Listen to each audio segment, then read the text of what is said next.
маш таагүй зүйл эхэлж байна уу да гэж бодогдож байна. Хөрш Хятад улс тусгаар Монгол улсын асуудал дээр хуучин бодлогоо сэргээж эхэлсэн бол доо.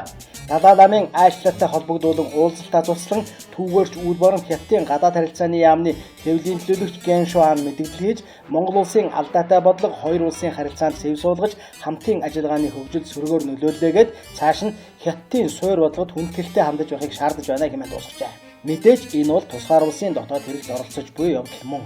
Хятад улс бол мар харахгүй том бүрэн ялангуяа сүүлийн 10 жилд бий болсон хөгжил нь Хятадыг улам бүр хүчрэхэг итгэлтэй болгож тэр хэрээрээ дээрэнгүй авирын иргэн сэргэж хөрш орнуудтайгаа хэлийн маргаан тасралтгүй хийдэг болсон.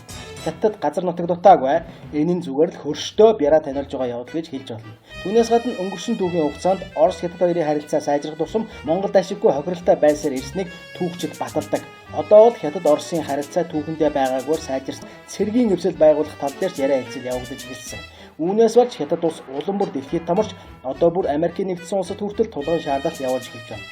Яг ийм эгзэгтэй цаг үед бид Хятад улсаас асар хэмжээний өр зөөл авах гэж шунах, нарийн царгийн төмөр зам барих гэж зүтгэх, гадаадаас оруулж ирж буй ажиллах хүчнийхээ бодлого Хятадын танд ашигтайгаар шийдэх зэрэг асуудлууд нь маш ашигтай санагдаж байгаа юм.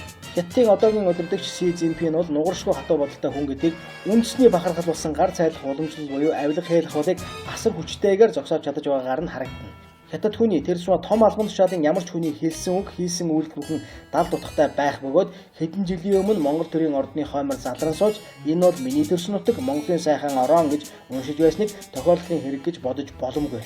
Нэг өдрөхээр 7 бүдэрнэгчээр энэ эгзэгтэй цаг үед өр зээл тавих, хэлийн зурвсыг 100 км-ээс 15 км болгож нэмгэлэх, хэлийн цэгийг хэлийн цагтаа болгох гэх мэт асуудлуудыг улсын хурал дээр оруулж ирж байгаа юу гэж ойлгох вэ?